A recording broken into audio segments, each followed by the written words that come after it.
What's up, everyone? Welcome back to another exciting video. We are live on a Thursday morning, and today is another episode of Fix My List, our weekly show where we hop on YouTube and we fix 3 lists submitted by our wonderful members. We take the list they submit, we tweak them a little bit, we give them that patented Art of War finish, we make them beautiful. That's right. Yeah, are you excited? You having a good day? I'm having a great day. Starting out, there was an AOS balance update. Not that you'd really know. Not that I would know. I did read it. Not that I would really know either. I did read it. I didn't understand much. Nothing about 10th so far, but we're keeping our ears low to the ground. I'm always listening for 10th. They promised us that Oathborn detachment faction rule thing. I don't really know. Oath a moment. Yeah, Oath a moment. Yeah. I do love Oath a moment. But that will not keep us away from fixing the lists. But first, I would like to tell you about how you get your lists fixed. If you want your lists fixed, you just have to be a member of the War Room. Now, what is that? That is our community where people just like you who love Warhammer just as much as you do gather to talk about it, become better, discuss ideas. You get access to all of our content, all of our clinics, all of our faction focuses, all of our master classes that we put out one a week for a different faction. Absolutely. Everything like that. You can find all of it down in the description, the warroom.vhx.tv, but if that's a mouthful, it's down in the description. There's a 3-day free trial. Now is literally the best time to try out the Worm. That is right. Then when you're in there, you go to the Fix My List channel and you put your list in. You can tag me. You can tag John. It won't do you any good, but you can tag me. And your list might be selected to show up on the next show. That's true. That's awesome.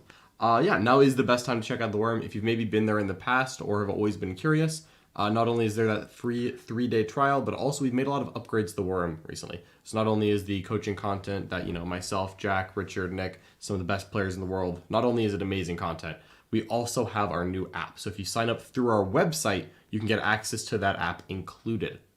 So if you, like watching videos on the go, there's always that problem with YouTube where it wants you to keep the window open while you're listening. Our app does not have that problem. That's right. It's even better than YouTube. Check it out. If you like this video and you're not planning on subscribing and going to the War Room, or even if you are and you just like the content, please leave a comment down below. Let us know what you think. Let us know if you disagree, if you agree. Like the video, please. It helps us out so much. And subscribe to the channel. All right. Well, I'm ready to talk about lists because I've seen some lists and you know what? They're good, but they still need to be fixed. Absolutely. Lists always need to be fixed. They always do. First up, Ronny. All right, Ronny is here with an Astra Militarum list, so I'm excited. I know. Let me read it off for you. Thank you. While Jack sees if we got any notes. So, Lord Solar Leontist, the Warlord with Grand Strategist, old reliable, he's riding a horse. Tank Commander with Gatekeeper and triple Heavy Flamers. I wonder what's coming. All right, Fast Attack appears to be the mandatory slot because there are 6 of them. 3 units of 2 Armored Sentinels, they all have Heavy Flamers. 3 units of Scout Sentinels, these also have Heavy Flamers. 3 Leman Russ, Plasma, all Heavy Flamers. Wait a minute, that was actually 6 Leman Russ. They all have triple Heavy Flamers, yeah. Dear God. That's a lot of Flamers. Finally, Rogel Dorn with Armored Tracks, a Pulverizer Cannon, 2 Heavy Bolters, 2 Heavy Stubbers, and the Oppressor Cannon at a clean 270. I feel like at one point, Ronny lost a game to Harlequins and was like, you know what? Never. I'm just never doing that again. Yeah. Not even once. That many Heavy Flamers is a problem for Harlequins, not going to lie. So there are some notes, and what makes this list very interesting, actually, is that it's for teams. Specifically, this is a teams list. Okay. So Ronny needs this list adjusted for a Battle for Salvation 5 versus 5 team format, and he does not own any Kasrkins. That's fair. Yep. So what's the most effective list for team format I can pull from these resources? Teammates are bringing Chaos Knights, Blood Angels, Orcs, and Ynnari. Okay. Yeah. Chaos Knights. Chaos Knights. Chaos Knights. You know how I feel about that? You feel like talking about Guard, John. So the fun thing is about teams is that it's very different from singles. Yes. So in teams, you have to be looking to either be a defender that goes out and looks to score a bunch of points, or be an attacker that goes out and looks to maximize points. So you're not going to see a well-rounded list in teams. You might see a couple on a team, but you're not going to see a whole team worth. Yeah, usually of the 5 lists on a 5-man teams, one or two of them is going to be pretty significantly different than a singles list, and it's not trying to be one. Yes. So that's definitely something interesting. Looking at his team, right, he has Chaos Knights, Blood Angels, Orcs, and Yunari. Chaos Knights and Guard feel like they're very synergistic because they both have a bunch of tanks that look to overwhelm your opponent in teams. Yeah. I'm a big fan of that. So I do like the direction that Ronny is going with all the vehicles, because if your opponent has a list that is vulnerable to a lot of vehicles rushing them down, Chaos Knights and Guard can both pin it. Yep, and then they just have to choose one. Yep. And then it's like, oh, do you want the Guard to sacrifice, or do you want to take the Chaos Knights? And then Guard gets to play something else. Doesn't matter. I'm still Guard. Yes. Yeah. Yes. So with that in mind, I think I would probably make a couple changes to this. You mentioned that there was a list of models available. Yes. Just before I recommend, the unit 27 options. Earthshaker batteries. Yeah. Lord Solar, Solid. 10 Lehman Russes, Okay. a Rogel Dorn, Okay. 9 Sentinels, 30 Guardsmen, which limits our choices here somewhat. Are there... So basically, what's in the list and 30 Guardsmen? It turns out, yes. Oh, okay. 3 more Lehman Russes, I guess. Good call. Yeah. Okay. That's all right. We can work with that. So let's first address the elephant in the room, the fact that this is not Born Soldiers and is, in fact, Armored Superiority heirloom weapons. Heirloom weapons is extended range, which is awesome on these heavy flamers that don't roll the hit and therefore don't really get Born Soldiers anyway. While Armored Superiority simply makes a bunch of these armored holes just count as more models and objectives. My memory is that all of these tanks count as 5 and all the Sentinels count as 3. And of course, since anyone could be ordered to be OBSEC, that could be good. And these have, 16-inch heavy flamers? Yeah, every heavy flamer is 16 inches in this list. That's quite good. Yeah, that that is... The 16-inch heavy flamers really does well. So in a teams format, you can look at this list and go, all right, what I want to do is I want to find any stupid elf player, any Harlequin player, anything that dies to heavy flamers, and I just want to tell them to go home. Yeah, that just sounds so beautiful. I mean, 16-inch heavy flamers is a point where you stop avoiding that. Yeah. Especially with a bunch of Lehman Russ. Now, what I will say is I understand the point of the list is to heavy flame, but I think there's a little too much heavy flame. Agreed. So, honestly, looking at this list and our limitations, I really don't want to change the models of this list much. I think I want to change some of the loadouts. Do we need the Dorn or Leontis? Because Dorn Leontis feels like a package. So, fully agreed. That does feel like a package, and that's because the Dorn is the one most efficient outlet for Leontis's rerolls. Yeah. However, I will say there's a strong argument in my mind for just taking 3-man armored sentinels and giving them the Leontis buff. Because they get reroll hits and wounds. Yeah, they are significantly more expensive when you go to kit them out. Mm-hmm. But not... Yeah, Moonlit and Ari may have cottoned on to what's happening at the end of this video. Yeah. Yeah, they're a little more expensive because they go to 135 if you take 3. Mm-hmm. And then if you give them Hunter Killer Missiles and Chainsaws, they end up at 165. Yep. Which I'm willing to do. I get it. 165 is not that much for 3 Armored Sentinels. Honestly, in teams, it's also very nice because you just get so many holes on the table that it's ridiculous. Yes. It's actually completely ridiculous how many just bodies and dudes you have on the board. Now, I don't think I see a need for the Scout Sentinels to go in units or to take like 18 Sentinels or anything. So they only had 9 Sentinels, so otherwise I genuinely was going to ask for more. So one of the nice things you can do is that because you can, could theoretically put a redeploy on that tank commander, you could take 1 unit of 3 Scout Sentinels and just deploy it 9 inches away from the enemy. And then if you go first, not only are you then redeploying all the tanks to just start shooting people, you also, someone is getting charged by 3 Scout Sentinels. That's probably 2 things are getting tagged. So you find the 2 most taggable things, you don't shoot them, they're not doing anything, you just jam every hole up the table. Yeah, because that's another thing about teams, is in singles, you win by 1, and you're totally content with that. In teams, it's about racking up a differential as fast as possible and as hard as possible. So what that means is that you're never content with with what you have. You're always pushing for more. Absolutely, yep. So what that means is you're not just like, well, I will win if I go first. It's like, how do I win harder if I go first? Yep. And that's also a very terrifying thing, because now it's when your opponent is figuring out what list is playing against the guard, they have to not only think like, okay, what can theoretically beat the guard? It's like, all right, who's not going to get 20 0'd if I go second? Yes, and that is a tall order. tough. Again, if the scout, like if you're playing an Eldar army and half your army's dead, and then 3 things get tagged, and the guard player's like, okay, one of those 30 Dire Avengers can fall back and shoot. Don't really care which one. Yeah. That's horrible. So, looking at this, I definitely want to move at least somewhat out of the heavy flamers. Not out of heavy flamers. They're very good in heirloom weapons. Yep. Just, you don't want to be completely dead in the water to anything heavy. Like, you don't want to have a bad guard matchup. Yeah. Like, you don't want to have so much heavy flamer that, like, you suddenly don't... Like, if your opponent rocks up with triple Dorn, you actually don't want that smoke. No, no one really wants a mirror in teams. However, this list is not remotely interested in playing the mirror. No. This would not work in the mirror.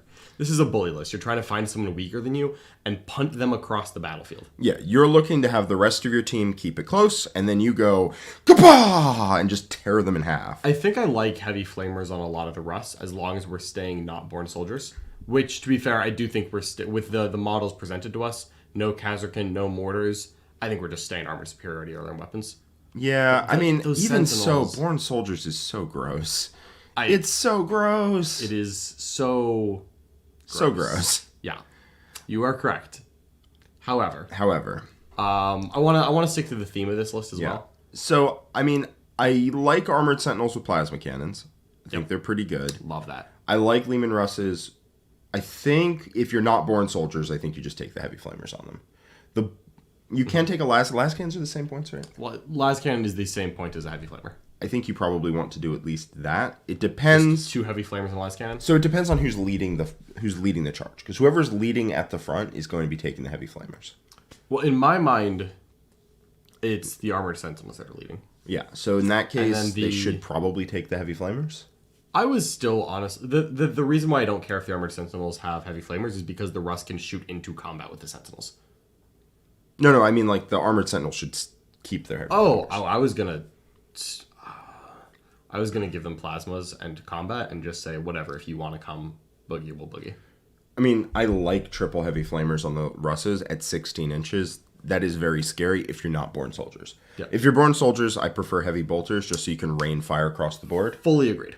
I think that's the split. Is if you're doing heirloom weapons, you take heavy flamers. If you're doing born soldiers, you do heavy bolters. And I don't see a universe where you're not one of those two. So the las cannons, solo las cannons that hit on 4s don't do a goddamn thing. You see, like 6 of them do.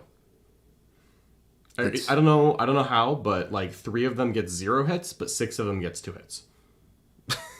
That's fair. That's 2 las cannons, right?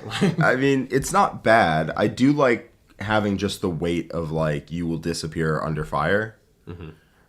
I honestly think I would just keep triple heavy flamers and just have it be as scary as possible if you're within 16. So then I would say at that point, I think armored sentinels and scout sentinels need to take more stuff. Yeah, plasma cannons. Yeah, I think we currently have 7. So here's what I want. I want a lot more kit on all of these sentinels. Yes. I really... So we only have 1 Dorn. Leontis is kind of awkward here. Like, he's such a badass, but he also... His core buff, like in an aura, only works on the sentinels here. Take aim on sentinels is very good. I do really like that Leontis just happens to be a guy who gives the sentinels all their orders. Because he can give them take aim, he can give them light cover, he can give them... 12-inch no-go, deep 12-inch no-go zone. So, like, if you were to drop Leontis, you would have to then take a Commissar with the, whatever... There's a CP you can spend that lets them cast an extra order. I think it's like a relic that gives them 1 extra order. You would take a Commissar with that if you cut Leontis. And then you're like, now I'm down 2 CP and I only have 130 points to spend on tank. And then you're like, yeah, just take Leontis. Yeah. So I think Leontis stays. John Chaves, unfortunately, Vanquishers have a special rule that you may not have heard of, where they automatically miss with their main turret weapon. Yeah, it's the funniest thing. Yeah, they just cannot hit with that thing. It's unfortunate. If they didn't have that rule, if that got FAQ'd away, then maybe we could talk about it. But unfortunately, they just don't hit. Find me a Vanquisher that rolls a hit, and I will buy that one. Find me a Hammerhead that rolls a hit on a 3 re-rolling, and I will find you. Then you'd kill my armatures? Yes. Yeah, so looking at this, I definitely want the Armored Sentinels to punch harder. Yes. Yeah. Where I'm kind of leaning right now is that I want to replace that Dorn with a tank commander so that I have one more source of tank orders. Then you get a bunch of points. And then that gives you about 100 points to buy multiple upgrades. And I would want at least 1 unit of troops to stick in the back.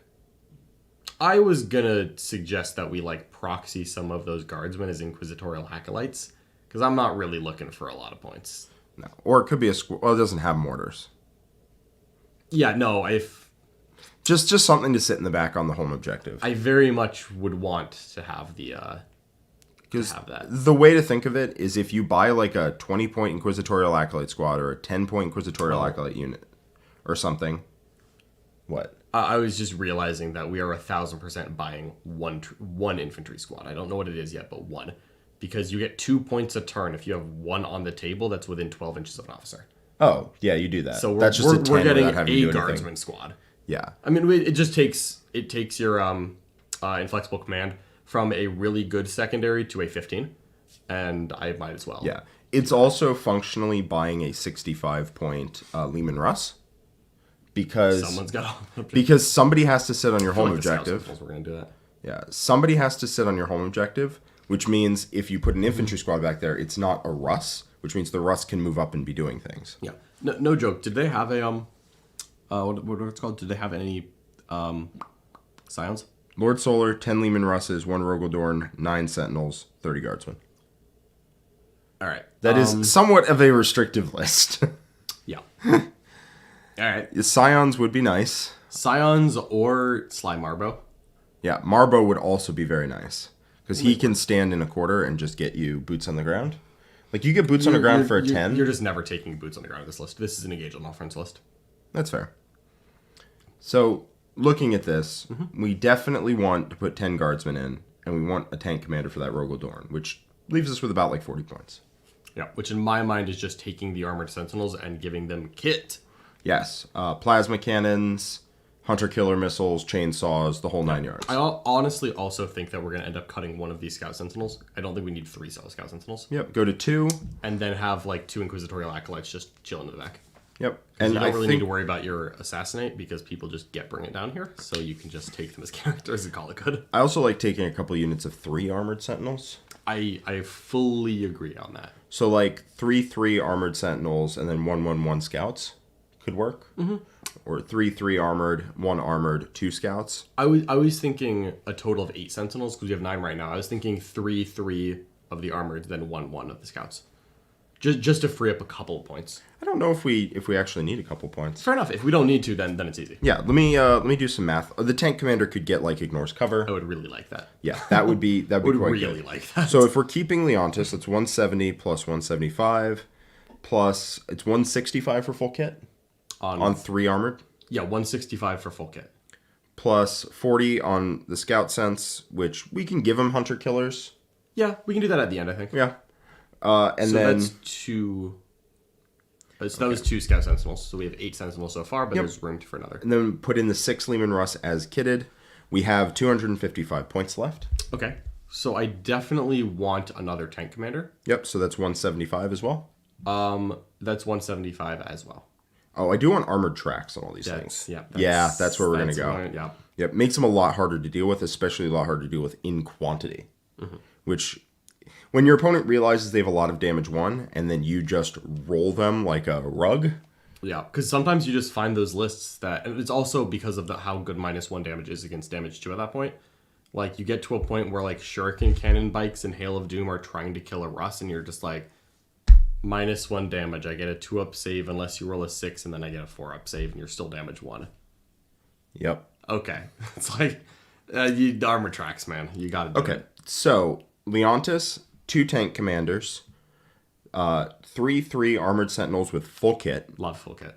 2 scout sentinels with nothing, 6 Leman Russes as pictured, and a unit of infantry is 1985. Okay, and that was with the second tank commander? 2 tank commanders, And that was 175 each. 175 each. And so at this stage, We have 15 points. we don't have any armored tracks No armored tracks, or any inquisitorial acolytes. no inquisitorial acolytes. In my mind, we have 8 tanks that want armored tracks. Yes, that's 6 40 Rust 2 points. commanders. That would be 40. Honestly, I'm looking at this. I feel like it's just plain and simple. We cut 1 scout sentinel. Every tank gets armored tracks. Yeah. And then with the 15 points left, we take 1 inquisitorial acolyte. And then I honestly think we trim 1 hunter killer missile off of an armored sentinel. And we take a 2nd inquisitorial acolyte. The main issue, I think, is that if he's using guardsmen and inquisitorial acolytes that are proxied from those same guardsmen, I don't think that's going to work. Gotcha. Well, Ronnie, if you have a friend who owns a guardsman and it's painted different than yours, that's what you should do. But if not, we've got 15 points. And at that point, with 15 points, I think... Do we want all of the armored sentinels to have chainsaws here? Because we get a lot of points if we don't. It's only 5 points. Yeah, but we get 30 back, which is enough to just give, without cutting a scout sentinel, just give everyone armored tracks. So I just worry that if literally nothing has combat of any kind, you will run into trouble. Pairings. Right. You have Leontis. Yeah. But I don't know. I feel like it gives an extra dimension to the list that is very nice to have. Yeah. I'd rather have that than another Scout Sentinel. I actually just want 2 scout sentinels to stop anyone from doing anything. Yeah. Just like, no pregame moves, no scout, nothing. I mean, we could do that instead. I don't think it's particularly important. But I then didn't either. And then I ran them and I was like, oh, wait a minute. I do like this. Wait, what? Oh, the chainsaws? Yeah, then I started running the chainsaws. Yeah, what did they go to 3 attacks? Yeah, they go to 3 attacks each. It's because Leontis gives them 4 rolls to hit and wound. And you finally have something that can, like, I don't know, punch out anything at all. Well, they're 9 attacks, hitting on what? 3s. Hitting on 3s when you give them fixed bayonets, AP 3. AP 3, damage 2. 4 rolls to hit and wound. Strength 6. Yep. I mean, it's actually scary. Yeah, it's like actually respectable combat. Yeah. It's, hey, these intercessors aren't going to kill themselves. Someone has to go kill 5 intercessors that are touching one of your tanks. You just got to do it sometimes. Fair. Is the 2nd tank commander better than just having like more armored sentinels here? In my mind, yes, because of officers and orders. Because in order to score points, you have to take inflexible command, and you only have 2 officers, and you're just not keeping every single tank within 12 inches of 2 points. Let me double check my math. So 170 plus 175 plus 175 plus 165 plus 165. Yep, plus 40. Plus 40 plus 40, just before we drop the second one. Sure. Plus 495 plus 495 is 1920. If you add 1 unit of troops, that takes you up. I did my math correct. We have 15 points. Is there anything cheaper than the 1 unit of guardsmen that we can get to just get our boots on the ground? Unfortunately, I have a weapons team, but Yeah, well, can't have that. scions, anything like that. Scions are cheaper. He just doesn't have any. Yeah, we need 25 points, which would be a 40-point unit. Is there a 40-point unit in guard? It's the Krieg engineer guys. Let me just see how much they cost. Honestly, Yeah. I think it may be just like No, they are. They're 8 points a model for a unit of 5. Yeah, just run 5 idiots because they're like all they're doing is sitting behind a wall. They don't need to be obsec. They don't need to do a single thing. They need to sit within 12 inches, within like semi close to an officer, and just give you 2 points a turn. Yeah, just find your engineeriest looking troops. Yeah. And those are your engineers. That would give us if that's a 40-point unit. It's a 40-point unit. Then done. It's 48 for 6. It's 40 for 5. Okay, then need that. Yeah. So So that just gives us 25 more points, leaving us 40, which is enough to get by exactly 8 armored tracks. Which is exactly how many armored tracks we need. Yeah, so the list in the end looks like Leontis, a tank commander with Gatekeeper, triple heavy flamer. By the redeploy. Does he not have the redeploy? Oh, the Grand Strategist is the 5-up CP regen. Yeah. Yeah. By the redeploy. Is there a relic or anything you can take on the second tonk? Not a, damage one. You could take Old Grudges, which is pick a target and you're +1 to wound against it. Oh, I like that in teams. I don't know. Yeah, that's true, honestly, because if someone has anything big, it's not that they really wanted to play this anyways, but because you actually have to roll the wound, I do like Old Grudges. Yeah, you pick something big. Most armies have something larger than average. Yeah. You pick that and go, that is going to die immediately. You still start at 3 CP after that. Because Leontis You start at 2. Yeah, but Leontis is +1 CP. Ah, I see. So you do start at 3. Yeah, no, that feels super worth plenty. it. Yeah. So Leontis with Grand Strategist, a tank commander with Gatekeeper, the redeploy, whatever that's called, and 3 heavy flamers and armored tracks. Another tank commander with Old Grudges, triple heavy flamer, armored tracks. 3 armored sentinels with plasma cannons, chainsaws, and hunter-killer missiles. 3 more armored sentinels, kitted exactly the same. 2 solo scout sentinels with heavy flamers. 3 Leman Russ, plasma, triple heavy flamers, and armored tracks. 3 more Leman Russ with plasma, triple heavy flamers, and armored tracks. And then 5 of the combat engineers from Forge World. You can basically just use, they're the only infantry, you can use your troops for that. Use 5 guardsmen. Yeah, use 5 guardsmen. Real simple and cheap. Very easy. They deep strike, you're not going to do that. You just leave them on your home objective and score more points on Inflexible Command. And that list comes together at a clean 2,000. And I think that is very strong, honestly. I think that list is terrifying. Taking Inflexible Command basically every game, you're going to then take Engage in all fronts, and you're just going to be pushing tanks around. And I honestly think that you finish that out with, if your opponent doesn't give up a good kill secondary, you just do kill things on objectives. And you kill them. And you just drive onto objectives and you say, hi, it's differential, so if you don't let me score this, whatever, you're not getting primary. And you also then drive into your opponent's deployment zone shooting the whole way. Yep, while being OBSEC 5 models, because that's how orders are going to work. It's pretty gnarly. It's pretty strong, pretty strong. Yep. Yeah, I actually really like that list. That list is great for teams. I love it. All right, well, what's up next, John? Is it a Homunculus Covens? It's not. Dang it. It's a Freeblade Lance. That's even better. All right, so glad to have you here, Lewis. Hopefully that list works for you at BFS. Let us know how it went. All right, Tim Taylor with his Freeblade Lance. While you read it out, let me see if there are any notes. All right, so this is Tim Taylor with a Freeblade Lance. First up, we have a Knight Errant, who is a mythic hero with Herald, Sanctuary, Helm Dominatus, Warlord, and he's the Warlord with Ion Bulwark and Rever Knight. Did he spend 5 CP on this Knight? Yeah, it's -5. Yeah, he's got Mythic Hero, Herald, Sanctuary, Helm Dominatus, Ion Bulwark, and Revered Knight. Yeah. 5 CP Knight. Insane, but I love it. He starts at 0 in this list. I would assume so. If the first line has -5 CP, I figured there's another one. 3 Helverins. They are Hunters of Beasts. One of them has the Bastard Helm. That's that last command point. Then 3 Warglaives with Strike and Shield. That's the one that lets you only be hit on 4s and melee. 2 Moraxes with Noble Combatants, which I believe gives them the, if you make a hit roll or wound roll, it's competitive edge. It's competitive edge. Yep. Twin Rad Cleansers, which of course come with the fists. And then 2 more Morax with Last of their line and the same twin. Oh no, these are Twin Lightning Locks. And I believe Last of their line is reroll 1s to hit against units, and then reroll full hits against 6-mans. I believe that's it. I will look it up. The only notes are, I would love to see what you would change. Fair enough. So this is the classic Freeblade Lance, and this is the very fun version of it. So you have the Errant, who is the linchpin of the list, because with Herald and the Helm Dominatus, everyone that he buffs with his Bondsman ability gets a 4-up interval on top of normal stuff, and that's shooting in combat. Amazing. And then with Helm Dominatus, 1 Armiger keeps it permanently. Yep. So you kind of build up as the game goes on. More and more Armigers have the buff. He is very expensive CPU-wise because he also has Sanctuary for a 5-up interval in combat, Ion Bulwark for a 4-up interval against shooting, and Revered Knight for +1 honor point. I love the Helverins. No notes.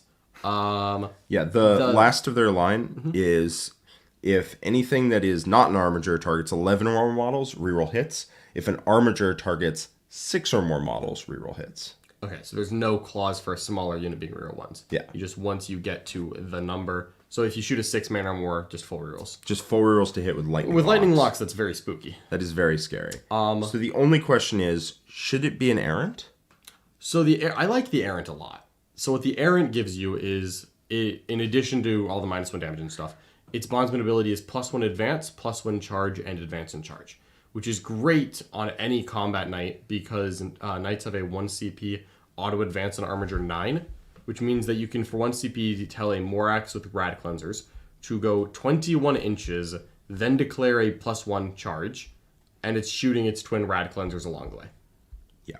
Like, that part is great. That is a very fast way to deliver OBSEC and play the mission. So the only thing I don't love here is that we don't have anything to use calculated targeting on. That is true. My proposed change would be the Moraxes that are noble combatants become Blessed Arms. Blessed Arms is +6-inch range to all of their weapons, so the Rad Cleansers become 18 inches. And then the heavy stubbers they have go to Assault 6, and the Cognis heavy stubbers go to AP 1. That is pretty good. So their heavy stubbers go from don't have 4 heavy shots. Stubbers. Cognis. Moraxes don't have heavy stubbers. Damn. Yeah, they don't have the top gun because they have a different carapace. It's very sad, I know. Well, I do like that a lot. And they don't really need to be noble combatants, although they're not great in combat. What I've also done in the past is I've split the Helverins up and say, okay, we've got 2 that are Hunters of Beasts, and they'll just both be sitting next to each other with a bastard tome. There's +1 to hit, +1 to wound, and they just do their thing. Yeah. And then the third Helverin breaks off and gets, I think it's Machine Focus, which is 1 for your roll to a wound. Yep. And you've got... Or damage, but you don't have a thing that rerolls damage. And that guy's just your calculated targeting buffer. At that point, I would even reevaluate the command points on that errant to see if I can give Blessed by the Saxons to that same armiger to just get more mortals on 6s. Yeah, that armiger real good. That armiger is really good. And you also have the wonderful fact that if you get a kill on a vehicle, character, or monster, which right now there's a lot of random sentinels and land speeders in the game. If you do that, you can spend a CP to basically buff a Freeblade Knight and give it one of the abilities off of the honor table, even one from a table that you didn't choose. Yeah. So if that guy kills a land speeder at any point in the game, 1 CP, he immediately gains Flip a Dice to a 6. Yeah. And suddenly calculated targeting is banana lands. Yeah, you can also step him 12 inches away from any allies and just go reroll 1s to hit, reroll 1s to wound. It's another great CP. Very strong. Now, I don't necessarily want to lose Hunters of Beasts Helverins because I think Hunters of Beasts Helverins are the strongest unit in that book. That's fair. They are fantastic. We could take a 4th Helverin. We'd have to find the points. Is this 2K on the dot? This one is 2K on the nose. It's not impossible to find, though. Yeah. So, it's not. I think it would be probably Morax. It would have to be one of the Moraxes because the Warglaves are 5 points less than the Helverin. So if this is 2K, we'd have to find another 5 points. The other thing we can think of are taking Moraxes with the Grav Cannons because those are blast, D6 blast. Good guns, and we give them unremitting, so they count enemies as double models for the purpose of blast. Fair. And that also makes them into Mechanicus, where they can also calculated targeting. Which, if we have a calculated targeting guy with the Helverins with machine focus, then I think we're probably fine on that. But that is something else we could do. Yes, sir. Because you target a unit, it's 12 shots, and then every 6 to wound is 3 mortals instead, if they have a 3-up or better save. But as it is, I probably would prefer to just take a Helverin with machine focus, and then you reroll a hit or a wound and a wound or a damage, and suddenly you're rerolling a bunch, and you spend 1 CP to reroll 1s, and you spend 2 CP on that, and you flip a die to a 6, and all of a sudden you can just pump mortal wounds at things that you can't otherwise kill, which is quite nice. Just to be clear, Tim Taylor did not make any indication of what format we're going into, right? No. This is just generically, this is the list. Just generically, I would like to see what you would change. So, just to kind of offer a little bit of commentary, because I've been thinking a lot about Knights recently. I think that the errant version of the Knight Freeblade Lance is better on GW terrain format than a Paladin. But if you're on WTC or player place terrain where you think that you can get more firing lanes, and the speed of the Knights is important but not as critical, I think I prefer the Paladin on that format, at least for my playstyle. But GW terrain, I actually have found that the errant is really nice because an armager just can't move around that terrain until you say move 21 inches, and then it can. Yeah. That's fair. That's fair. But you already have the 1 CP advance, what, 9? Yeah, but that's and then charge. Yeah, and then charge. And the then problem charge is is I the don't important part. actually respect the charge threat in this army too much. It's not in my mind, it's not about the damage of it, it's about the control of it, because it gets a 5 model obsec onto an objective where it should not be, because an armager should not move that fast. I understand that. I think 21-inch move is enough to get you on most objectives, and I really want that reroll ones. Because when that starts stacking up, especially when you can permanently leave it on people, that'll start to do a ton of damage. Yeah. Paladin and Errant, I think they're both good. I don't think you're going wrong either way. And then, of course, if Tim Taylor comes back and watches this, they'll know what terrain they're going on. Yeah. So if you're not going on GW terrain, I think I agree. I think the Paladin is best for a shoot your list, which is what I personally prefer. Yeah, same. But the Errant is very good still. And if you're on GW terrain or dense terrain of any kind, whatever your local meta is, I think the Errant is more and more something to consider there. But you can always make that judgment call because you'll know what terrain you're on. Absolutely. So looking through this, right, you have the Big Knight with... let's look at what upgrades it has, right? So he has Mythic Hero, which gives you... they count as having 2 extra honor points. Yeah. So he didn't, as far as I can tell, let me see if he specialized. No, he said defend the realm and refuse no challenge. Okay, the very standard ones, but very good. Yeah. Mythic Hero's all right there. Well, oh, go ahead. Machine Focus is also pretty good in an Errant if you're not going to put it on a Hellvern. Yeah, I think the reason for that is that the second tier of refuse no challenge is you can give 1 extra buff with your bondman ability. Yeah. So the Errant is already acting like it's 4, which means that honestly, if you just gain an honor point turn 1, which is super easy to do, you go to 3 army wide, the Errant thinks you're at 5, and then turn 2 on, the Errant gives out 3 buffs. That is a very good And combo. I think like that's that. worth it. I think getting an extra invul -1 damage, I think is worth it. No, that is worth it, yeah, for sure. And then Revered Knight means you count as an extra...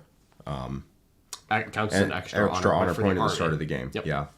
Ion Bulwark is definitely worth it. The 100%. The question is, I think Sanctuary isn't, because the second relic costs 2 command points. Yeah, so... And that's probably the point where I would rather just have, a Helverin with Blessed by the Sacrosands and start at 1. Bang. That's exactly what I want to Yeah, do. and you start at 1. So you start at 1 that you can use during the game, and you just switch Sanctuary for something else. Sanctuary, it's good. It's not bad for sure, but is it worth 2 CP? Probably not. That Errant really just needs to make its survival and melee plan. Don't get charged. Yes. Like, Don't get charged by things that can kill a toughness 8 model with 24 yeah, wins. if you need a 5-up invuln to save you in combat, you have made a mistake letting the Errant be there. Yes. Is my view on it. Is it better? Is it good to have Sanctuary? Yes. Of course. Yes. But is it good to have 2 CP or 1 CP and an extra upgrade on something? That's probably better. Yeah. So I like having the Helverin with... because when we played against, was it Team England's list back in last WTC, that Helverin was great. Yeah, no kidding. Yeah. So love that guy. Let me make sure I know which one these defensive Sanctuary relics. is? I believe that's the 5-up invul Sanctuary, in combat. It definitely used to be. There's a small chance it's a 4-up invul now, but I believe it's still just a 5-up invul. If it's a 4-up, I don't think it's a 4-up. I don't think it is either, but Yeah. it would be cool. Let me see. They always swap everything around. Okay. Armor of Sainted Ion is the 2-up armor. Yep. And then Sanctuary is just double checking. Oh, they get a 4-up against melee attacks. So that is cool. That is better than I remember. Yeah, it was definitely a 5-up in the old book. But it's still 4-up invul's good. I may have played it as a 5-up when I took it to that RTT. Nice. I still don't know if for 2 CP I can justify that, honestly. It's very good. That is very Helm Dominatus feels essential. Yep. So the question is, are we taking Ion Ion Bulwark is also mandatory. Bulwark? Ion Bulwark is And mandatory. Revered Knight also feels mandatory. Yeah. So does Bastard's Helm. So in that case, I still probably want to cut the Sanctuary, but I'm sad about it. Really, a 4-up invulnerable save. I swear to God, I played it as a 5-up. Probably did, honestly. Yeah, I did. Funny. Yeah. I the new book. still just don't think I'm taking it. Like, I hate to say that out loud, except 4-up Invuln is so good. So good on a 2 24 CP. wound knight. It's 2 CP for 4-up Invuln. And there's going to be so many games where that doesn't come up, because the Errant is just trying to not die in combat, meaning it's trying to not be in combat with anything that is credibly dealing it damage. That is true. Now, a 4-up Invuln does substantially change the math on, like, can I be in combat with, like, a Demon Prince? Can I be in combat with a unit of Death Company? Can I be in combat with a unit with like Scarbrand? Yeah, can I charge Not Scarbrand, he ignores Invulns. Can I charge into 8-bound? You can charge 8-bound and they can fight on death and they won't kill you in one volume. They'll be fine. No, they will. Yeah, they'll probably won't even do very much. Yeah, it'll hurt. It won't. You know, you'll take some damage, but you won't just die. Bloodthirster. Bloodthirsters don't ignore Invulns. Yep. Scary B, though, you do want to make sure you don't get charged by him. I'm not that. Yeah. Sanctuary is so good, but they made it cost 2. I still don't think I would do it. Like, I love that, but no. I want Blessed by the Sacrosanct on another Helverin, because I want that guy to be doing mortals and flipping people off the table. That's and I fair. really want to have an extra CP, because Night Stridems are so good that even gaining 2 CP in your command phase is not enough to feed me. Yeah, because they spend 2 CP on calculated targeting quite often. Yep. Yeah, fair enough. It hurts to say it, and you know what, Tim? If you love Sanctuary, it is definitely cool enough to take. It is. Like, it's 4-up not Invuln, like you have to cut it. It's like, I just think I want something else. So the question here, right, you can get up to 6 slots because you can take, can you still take an allied Freeblade? There's also 6 heavy support slots, or 6 Lord of War slots in a detachment. Oh, never mind then. So you can just do it this way. Technically, Okay. you can take up to 7, but... Yeah, so I would just turn one of the last of their line Twin Lightning Lock people into the Helverin with And that'll machine strip focus. 20 points? So 165 each. 165, and then goes to... I'm sorry, it'll free up 10 points, because you're only doing 1. Yeah. Yep. Yeah. So you would go to... I mean, with 10 points... honest to God, you buy the calculated targeting guy in Meltagun. No, you don't, because he's shooting from, like, way downtown. Yeah, but when you get close and you flip it to a 6, it's just like, dink. Yeah, I think having just the 4 shots that do 2 mortal wounds on 6s to wound is probably better, because it's shooting all game. Fair enough. Then you buy... I don't know. No, you do with 10 points, honestly. Just give the Aaron to melt the gun. Sweet. You could also replace one of the Moraxes, but I like having 2 because they can advance and shoot and charge. Yeah. Because I was going to say, because a Morax with Rad Cleanser costs the same as Alvarin. I mean, So that would just be a clean swap. in this list, I really want to move out of the errant. Like, we're running out of reasons. That is true, yeah. If we have double Moraxes and 4 Helverins, we are no longer a combat list. Yeah, I don't think this list ever really was a combat list. And if you go into a paladin instead of the errant, some of your Helverins... Because you can now select 3 of your Helverins to reroll ones, and that's very strong. Although the Bastard's Helm guy is going to kind of soak up 2 of them. Sure. So you tell 2 of your Helverins then, because we have 4. You tell 2 of your Helverins to reroll ones, and you tell a Morax to reroll ones. Yep, and then you just keep handing out that Invul. And you just keep handing the Invul out. Like, the first turn you go Helm Dominatus to the Morax or to the Helverin that's going to sit in the back, be 12 inches away from everybody. So now they have it, and then you leave them, and then they go reroll ones. Well, they already reroll ones. You don't have to spend the CP on it. The reason I'm Everybody not rolls recommending once, the rolls once. mandatory Acolyte is because this Freeblade is a Freeblade Lance. It's an army of renown. It's an army of renown, and you cannot take an Acolyte in it. Although, otherwise, I would. There'd be just one dude. There'd be 2. Just There would be 2, Jack. 1 in the Ox, 1 in the detachment. they still 20 points for just 2 goobers. Maybe the FAQs will fix that. Maybe. I doubt it. Yeah, that's what I would do. I'd move into Paladin. Suddenly everyone is rerolling everything at all times. That just feels really strong. And I would switch one of the last of their line Moiraxes into a Helverin with Machine Focus and Blessed by the Sacrosanct. So you can output those mortal wounds just for 2 CP. Just go brrr, and just shoot downfield. Agreed. So I really like that. Otherwise, the list seems pretty good. I mean, you can make a case about switching, like, with those 10 points, you switch, like, one of the Warglaves into being a last of their line Moirax. I think that's pretty solid. I like the last of their line Twin Lightning Lock Moiraxes. I like them. So it's about switching stuff around. I would keep the 3 Hunters of Beasts, and I would keep the Machine Focus one, because I think that's just a solid amount of firepower. And then that's where I'd go. Fully agreed. All right.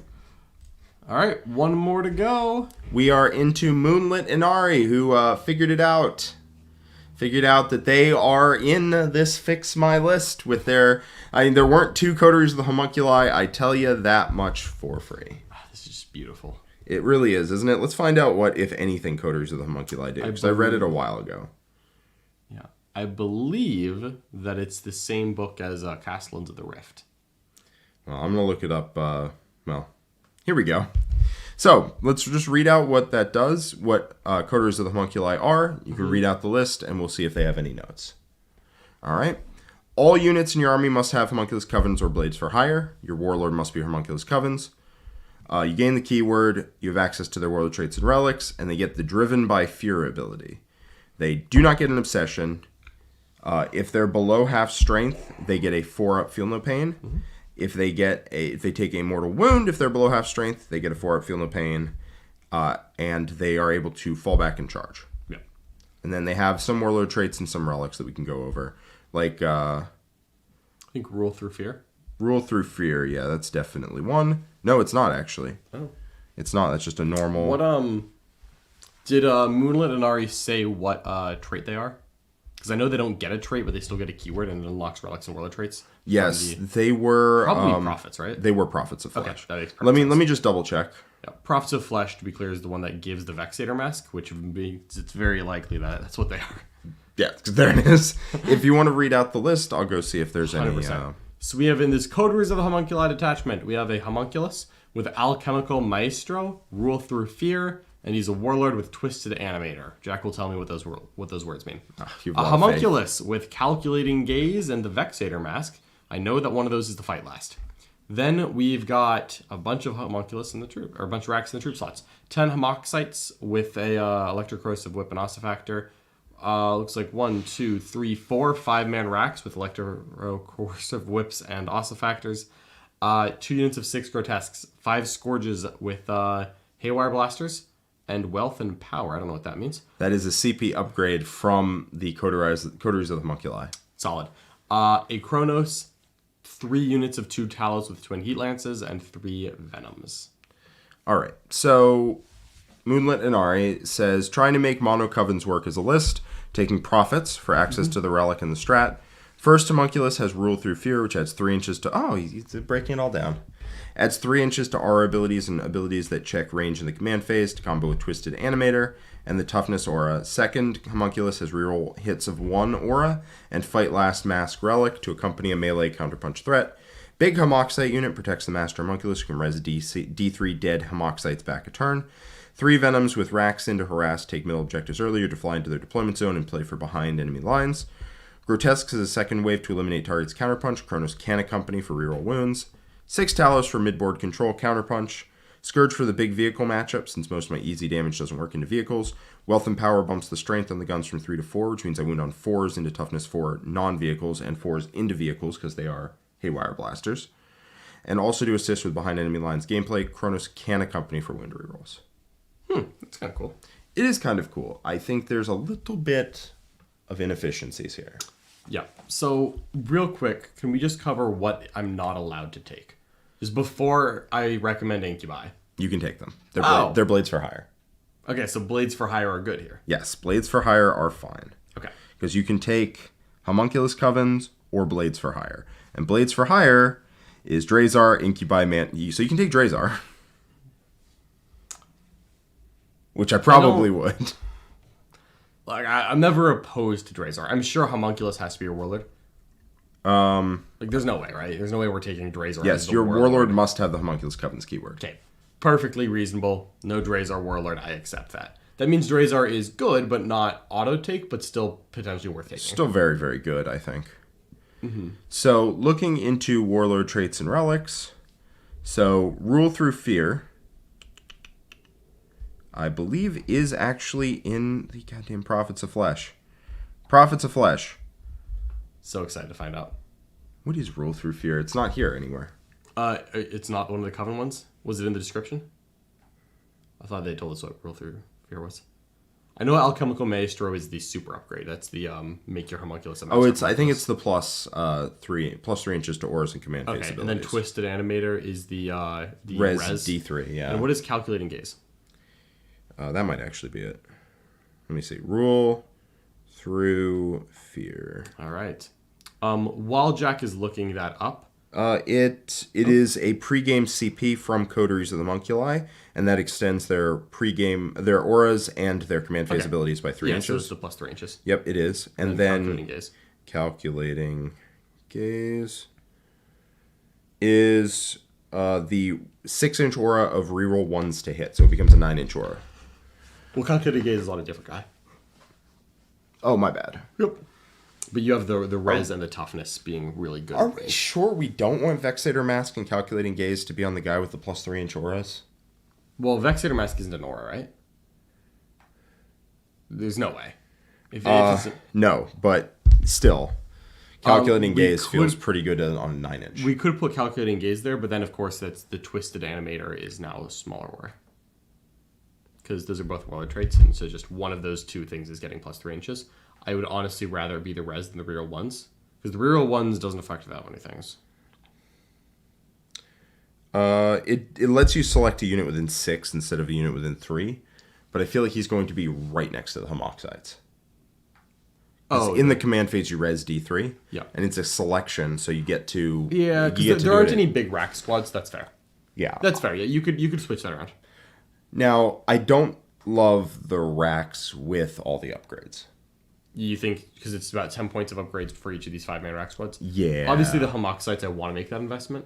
Yes, the Homoxites want those weapons, although I don't know if they want the Ossa Factor. They definitely want the Electric Corrosive. I think the reason the Ossa Factor is there is just that they can fire and fade. I get it. And for 5 points, it's probably worth it. Yeah. I think the racks just want to be 45 points, or you want to invest in them. Mm-hmm. And if you invest in them, that probably looks like an increased squad size. I don't mind taking larger rack squads, because it also makes the healing a lot better.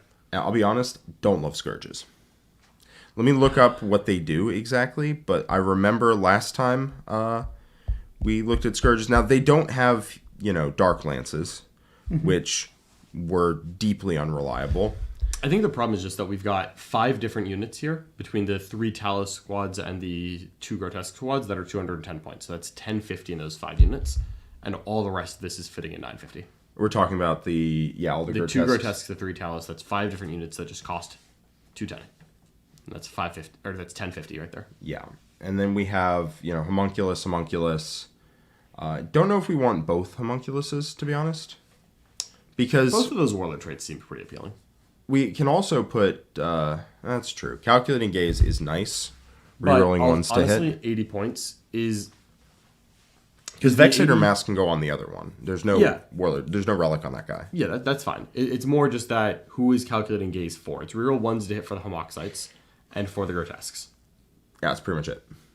Yeah, Homoxites and Grotesques. And that's what I think is happening, by the way, is that the Vexator Mask with Calculating Gaze is running with the Grotesques, and the other Homunculus is hanging out with the Racks. Yeah, I think you can just take one Homunculus to do all that, honestly. Okay.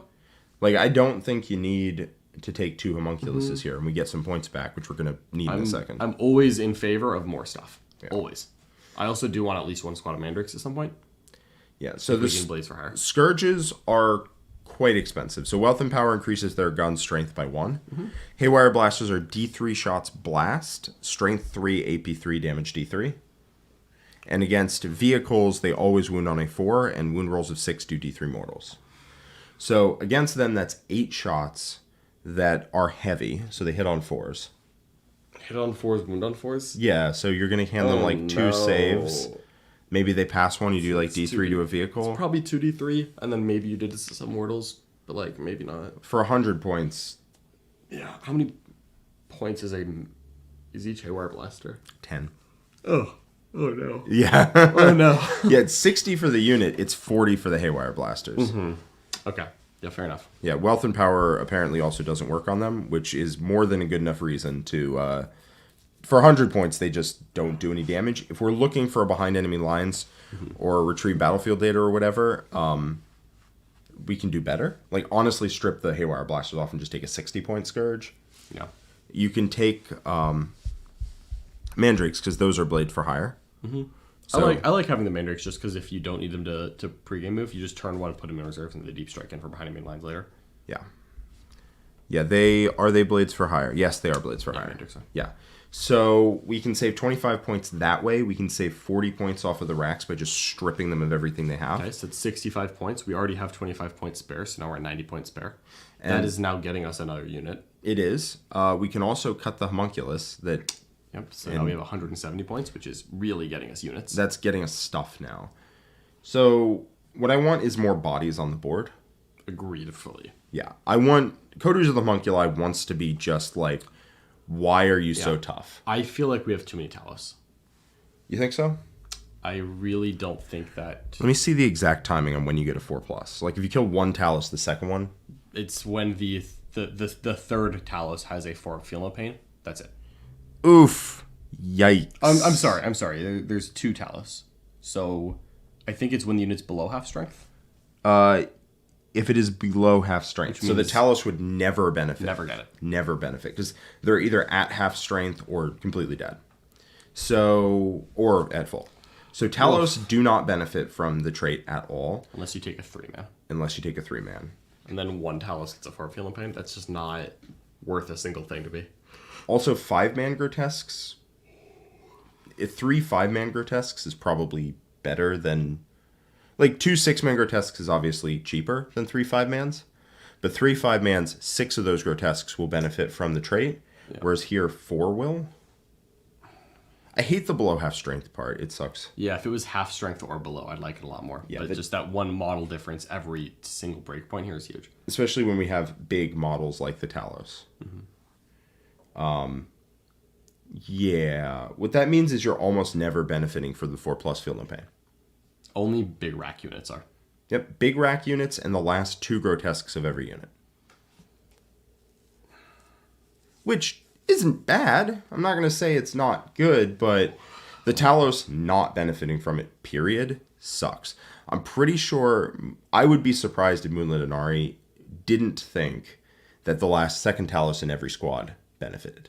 Because otherwise there's no reason to go 2-2-2 when you can go 3-3. Yeah. Unfortunately, you have to be below half strength. And that sucks. Yeah, so I'm feeling like we have too many Talos here because that's a big chunk of points. And I want to split those grotesques into 5-mans. Maybe 3x5, but maybe even just 2x5s. But I really just want like 2x5 grotesques, less Talos, plus that 170 points that we just freed up to get me a bunch of incubi and fast stuff running around the board. And we play this as a good stuff Drukhari list that has the homunculus covens, pack a couple of extra tricks into strats, while then being a little bit harder to fully remove. That's how Moonlit makes a good point here, which is when you kill something for a CP, you get that 4+ Feel No Pain. Okay, that rewards larger units. So, like, at that point, you don't really want to go 2 Talos. I want 3. You would want to go 3. Yeah. Because that way they kill something and suddenly 3 Talos have a 4 Feel No Pain. That sounds great. That sounds miserable for your opponent. Or 6 grotesques get a 4 Feel No Pain. Also miserable. For me. Yeah, for anyone who is not named Moonlit Inari.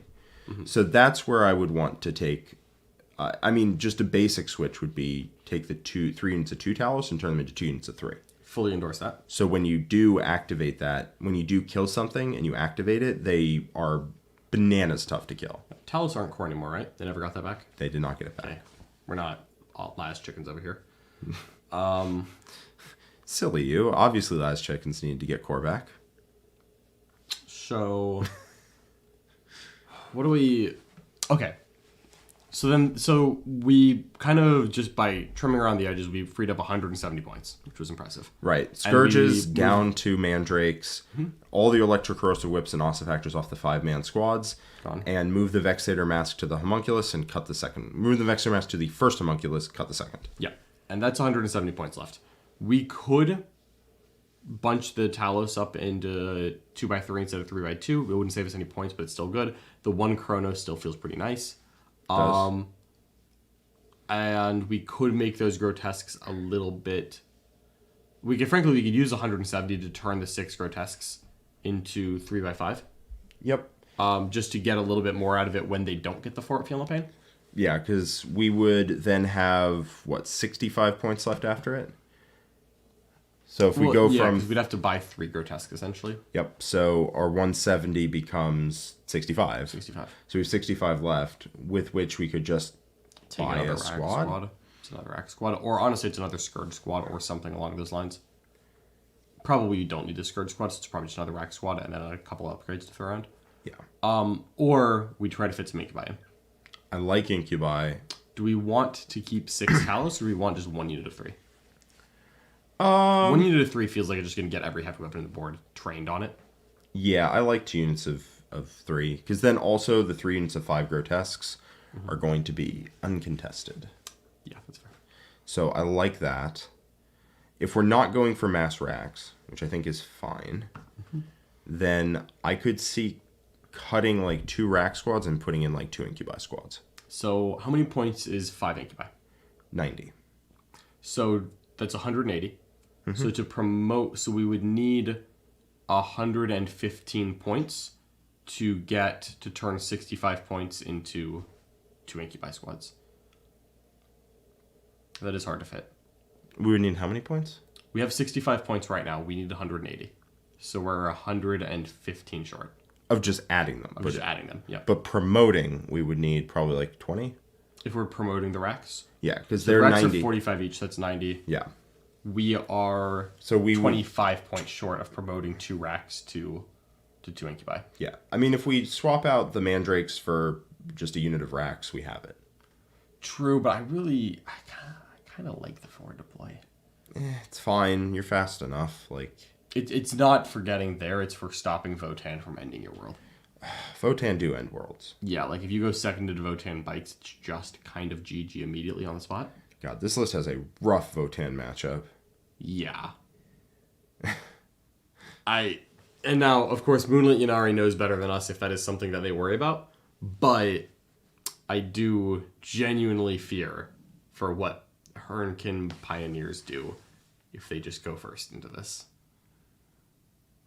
Well, let's get off that topic real fast. So I think we leave in the mandrakes, yeah. Yep. You just spread them out in the middle of the board and they sacrifice their bodies for the emperor or whatever. They just get riddled with bullets. And you don't get anything else riddled with bullets turn 1 at least. Yeah. Okay, what if we just kept the 6 grotesques where they're at? And we didn't do 3x5, we kept them as 2x6. And then we had 170 points, and we are 10 points away from just plugging 2 incubi in. Do we need incubi in this list? Like, they're nice. They're not mandatory, no. They're not mandatory. We could just include more racks. Like, we have, 65? How many points do we have? We had so before we changed the grotesques, we had 170. If we add 3 grotesques to go 555 instead of 66, we then have 65 points left, which could just be another rack squad, and we just splinter some weapons in. Just everyone gets like an electric corrosive whip and just like a little bit of damage. I was also thinking, I don't think we need to cut too much in order to get like a big rack squad. Like 1 big rack squad. 1 big rack squad? Just to be dumb and thick and maybe be the first thing out. Yeah, I mean, with 65 points, we could take 2 rack squads and then the 45 points and combine that into a 15-man. And then we have 20 points left to buy that unit either another body or 2, get it to like a 16 or 17-man, and maybe a weapon or 2. Yeah, I could see definitely taking like a 16-man with an electrocorrosive whip and an Asa factor so that you fire and fade it. Yeah. I like that, honestly. Because then you still have 3x5 grotesques, 2x3 talos. Like, that is pretty scary. And then you have 1 unit that can just go out and be the lead element. It's also really good into War Leaders where it can run up, fire, and fade and just move block into the widest arc of, like, not in the face. Yeah, you just move block, like, the whole board up. I think I want that. I like it. It's also cool because if you have the heal D3 models, you can just tow that onto an objective, pull casualties, stay behind the wall, and then command phase rise back into line of sight. And then Homoxites can kind of take over the same role the following turn. Yeah, they can take over later. Yep. Because Homoxites are really tough, but they get even tougher once Power from Pain cycles up. And so I kind of like waiting for that moment. Yeah, I like having a larger unit. I really do. Yeah, Electrocorrosive Whip is +3 attacks per squad. But the problem is 5-man racks do not want any of that smoke. They don't want to be tangoing with your opponent. Yeah, they just die too fast. So with 65 points, we're basically taking one 5-man rack squad off. So we're down to 2 5-man racks and then a 15-man rack. And then we have 20 points left, which in my mind is an electrocorrosive whip and an ossifactor for the 15-man. And then meaning we have 10 points left. I want to give him an extra guy. Just go to 16? Just go to 16. We could... So, Moonlit and Ari, if you want to have an electrocorrosive whip on every guy, these 10 points could be one extra body, or it could be an electrocorrosive whip for the 2 5-mans, and you call it there. Yeah. I think those are very comparable. I also want that unit to be just as much as possible, but if it's one guy, if you want to cut it for 2 electrocorrosive whips, by all means. I will say, just as a brief aside, this list I think is pretty good.